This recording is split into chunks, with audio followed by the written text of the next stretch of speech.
Salut tout le monde, alors on se retrouve pour une nouvelle vidéo et normalement ce sera la deuxième de la journée étant donné que j'ai fait une autre vidéo très courte. Du coup je me suis dit autant tourner une deuxième vidéo et la poster. Alors comme vous voyez le titre, eh bien aujourd'hui je vais parler de Christopher Nolan, enfin plutôt de ses films, à l'occasion de la sortie du film Tenet. Du coup je me suis dit vas-y je vais faire une vidéo en donnant mon avis, ma critique du film et en même temps je vais en profiter pour faire un top de tous ces films. Bref, du coup, c'est pour ça que j'ai les mêmes habits et que normalement, si tout se passe bien niveau montage, vous aurez les deux vidéos ce soir. Bref, allez, c'est parti, let's go!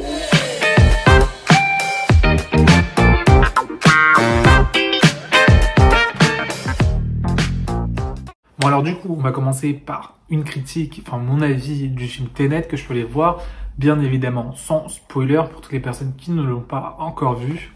Alors du coup, le film Tenet, c'est un film de thriller qui va suivre un espion américain qui va en fait tenter de sauver le monde face à une possible troisième guerre mondiale temporelle. À cause de plusieurs débris, de plusieurs morceaux appartenant en fait à un objet non identifié, on comprend qu'en fait certains objets ont le pouvoir en fait d'inverser le temps, c'est-à-dire vraiment d'avoir une réaction qui vient du futur mais vers le passé. Sans pour autant, enfin, c'est un peu étrange, mais en vrai, c'est super simple. Vu de l'extérieur, le film, franchement, moi, j'étais en mode, waouh, il a l'air trop bien. C'est un peu complexe, un peu à la Inception, mais dans le, enfin, bien, tu vois.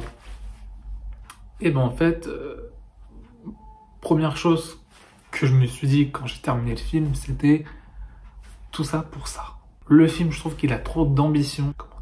Qui essaie en fait de lancer 1 milliard de paillettes dans nos yeux, mais qui va mal le faire. Pourquoi? Parce que en vrai, c'est pas qu'on comprend rien, mais beaucoup de choses inutiles, beaucoup de choses de complexité pas du tout nécessaires. Pourtant c'est simple, c'est juste des objets qui vont vers le passé, et en gros on arrive à aller dans le passé, enfin c'est pas qu'on arrive à aller dans le passé, pardon, si, on arrive à aller dans le passé, mais en gros... nos gestes sont dans le passé. Bref, là, quand j'explique, ça peut paraître pas du tout sensé, mais dans le film, c'est très sensé, c'est très clair, tu comprends très rapidement et très facilement. J'avais lu beaucoup de critiques qui disaient que le film était d'une complexité, qui était super bien, qui était complexe, que c'était un blockbuster exigeant et complexe, mais dans le bon sens, bien évidemment. Alors que moi, vraiment, j'ai beaucoup l'impression d'avoir vu un film, surtout qui avait seulement de la gueule, qui se vend d'être complexe, qui se vend de beaucoup de choses, mais qui dans le fond n'a pas réellement grand chose. À part le concept du coup de l'engin, enfin du retour en arrière, mais vous le verrez dans le film. Bah, le film il a rien. On n'a même pas eu le temps de s'attacher au personnage, étant donné que en fait dès le début le mec il est là, il rentre directement dans la mission, et après t'as plus rien d'autre, Enfin voilà quoi. Moi j'ai été déçu du film. Je le trouve complexe pour rien. Et c'est même pas complexe en mode tu comprends pas, mais en mode Christopher Nolan, du coup le réalisateur, ça se voit qu'il a essayé de faire ça, de faire ci, de faire ça pour en mode créer de la complexité et de faire en mode ouais vous avez vu ce que j'ai fait, oh, trop stylé. Sauf que bah, parfois le meilleur des scénarios, le meilleur des films, c'est le plus simple, celui qui va directement dans le but, celui qui est pas complexe à mort, surtout pour rien. Je le répète encore, je trouve ce film, il a été complexe pour rien. Il aurait été beaucoup plus simple, il aurait été meilleur. Et c'est très dommage parce que du coup, moi, j'étais parti en mode, il a l'air génial, un peu dans le délire Inception et tout. Après, visuellement parlant, le film est quand même super bien réalisé, mais dans l'intérieur du film, enfin, le film en soi est pas ouf. Je suis déçu dans la globalité, je suis déçu de Nolan parce que normalement, j'aime bien ces films comme dans la majorité de ces films. Enfin, la majorité de ces films, je les aime bien. Et là, du coup, un peu déçu, surtout que, comme je vous l'ai dit, le film avait l'air, enfin, se vendait très bien. Et il avait l'air très bien. Bref, je vais pas trop vous en parler plus, sinon je risque de vous spoiler. Mais j'avoue que j'ai été déçu du film. Si je devais lui donner une note, je donnerais 6 sur 10. Franchement, ouais, 6 sur 10, pas plus. Pas moins, parce qu'il faut pas non plus abuser. Le film est quand même de très grande qualité. Mais... je le reverrai pas, quoi. De base, je m'étais même dit, ouais, apparemment, il est compliqué à comprendre, faut le revoir plus à voir, vas-y, je suis prêt à le revoir, s'il est super bien et tout. Bah, après le cinéma, je suis en mode, pété, j'y fais, mais pas du tout, quoi. Bref, on passe à la deuxième partie de la vidéo, mon classement des films de Christopher Nolan. Bien en 10e position.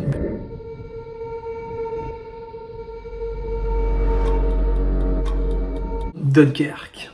Dunkerque qui est très beau visuellement parlant, je le trouve super beau, mais dans le fond, c'est pas un film que j'ai adoré, que je vais revoir. Après voilà, là il avait la dernière place dans ce classement, c'est pas pour autant que c'est un film que j'aime pas du tout, bien au contraire, j'ai beaucoup aimé, mais comparé aux autres films de Christopher Nolan, c'est pas mon préféré. Loin de là. À la 9e position, on retrouve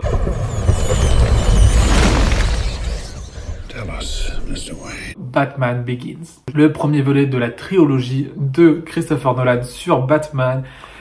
Et clairement, ce film, je crois que je l'ai dû le voir une fois, contrairement aux deux autres de la trilogie, que j'ai dû voir beaucoup de fois. Mais celui-là, en fait, il m'a jamais transcendé. Je l'ai trouvé bien, mais genre vraiment sans plus. Sympa, mais inoubliable, quoi. En 8e position, on va retrouver justement Tenet. Peut-être c'est parce que je viens de le voir et que je suis un peu dégoûté que je mets ma 8e position. Sa place pourrait changer dans quelques mois, quelques années, qui sait.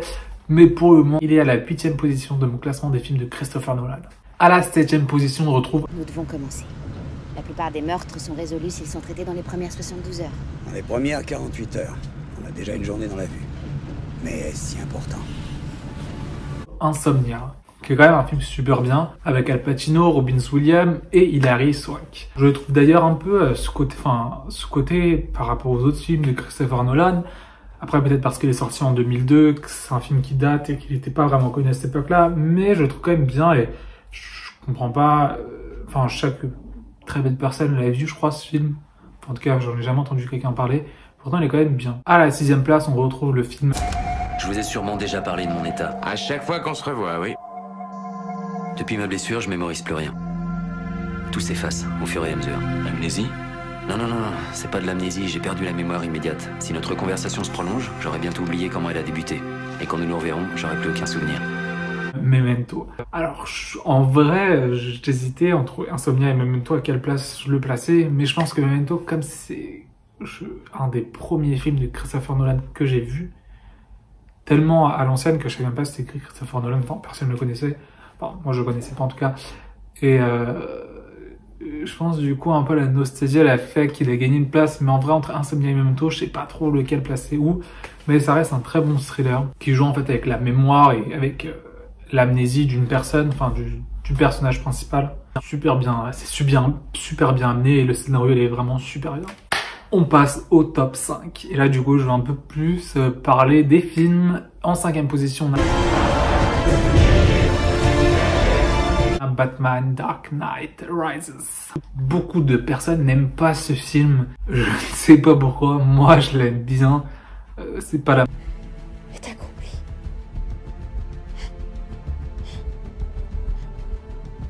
Pas la mort de Mark Goodyear qui m'a gêné, étant donné que d'ailleurs, beaucoup de choses sont sorties depuis. C'est Christopher Nolan lui-même qui a choisi cette scène. Parce qu'en fait, Marion Cotillard avait fait un autre tournage et c'était interdit. Et du coup, gros, pour la punir, il avait choisi cette scène.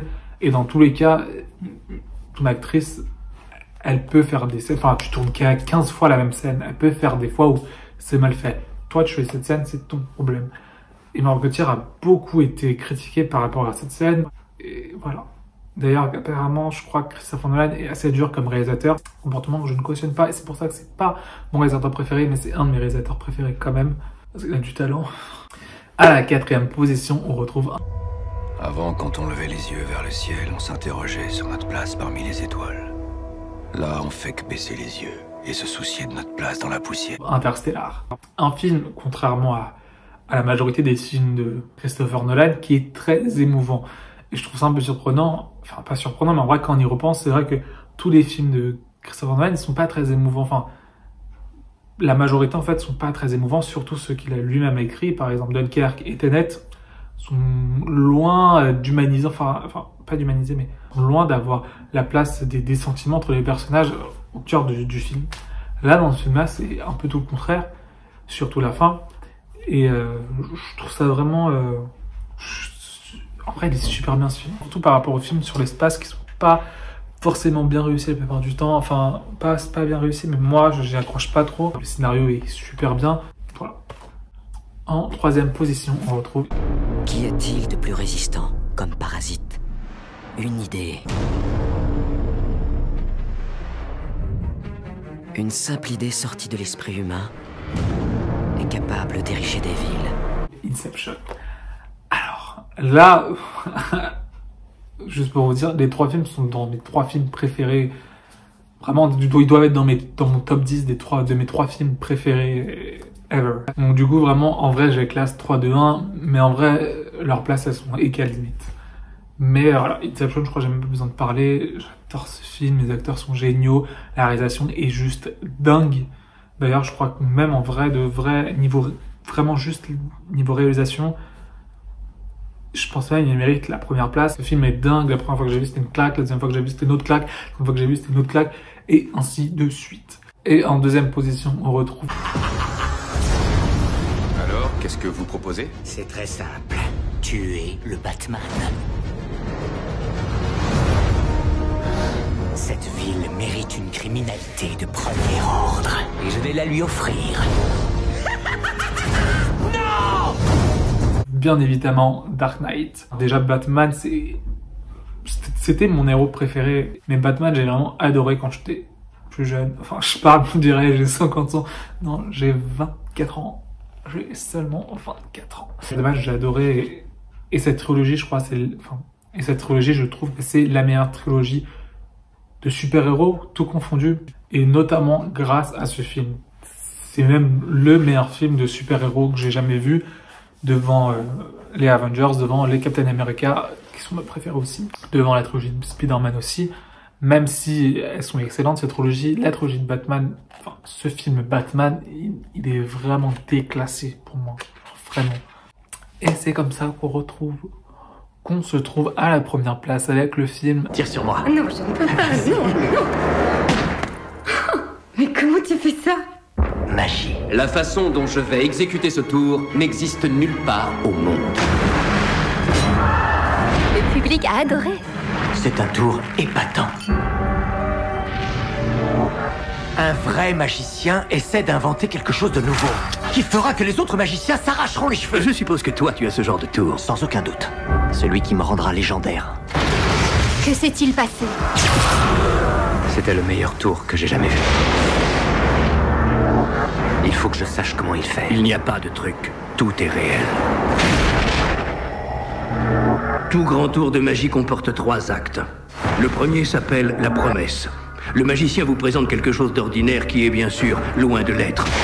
Le deuxième acte s'appelle le tour. Il traque votre technique. Le magicien a le don de transformer une chose ordinaire en quelque chose d'extraordinaire. Alors vous cherchez le secret. Mais en vain.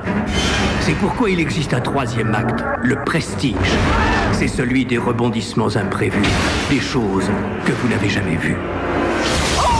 Cet homme accomplit ce que les magiciens prétendent faire. De la vraie magie. Je sais ce que tu es vraiment. Tu veux la vérité? Rien n'est impossible.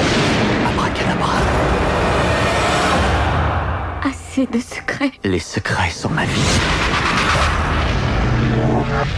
Le Prestige, qui m'a donné une plus grosse claque que Dark Knight à l'époque. Emmené par un trio d'acteurs tout simplement génialissime. Le scénario, la réalisation de ce film est tout simplement magnifique. Si jamais vous voulez voir un des films de Christopher Nolan, vous n'avez pas vu Le Prestige, allez le voir tout de suite. Tout de suite.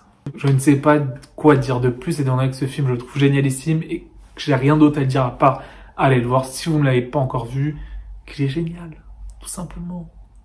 Bref, c'est terminé pour cette vidéo. J'espère que ça vous a plu. N'hésitez pas à commenter, vous, quel est votre film préféré de Christopher Nolan et votre top 10 si vous voulez. Et à me follow, bien évidemment. On se dit à très bientôt pour une nouvelle vidéo. Et allez, ciao!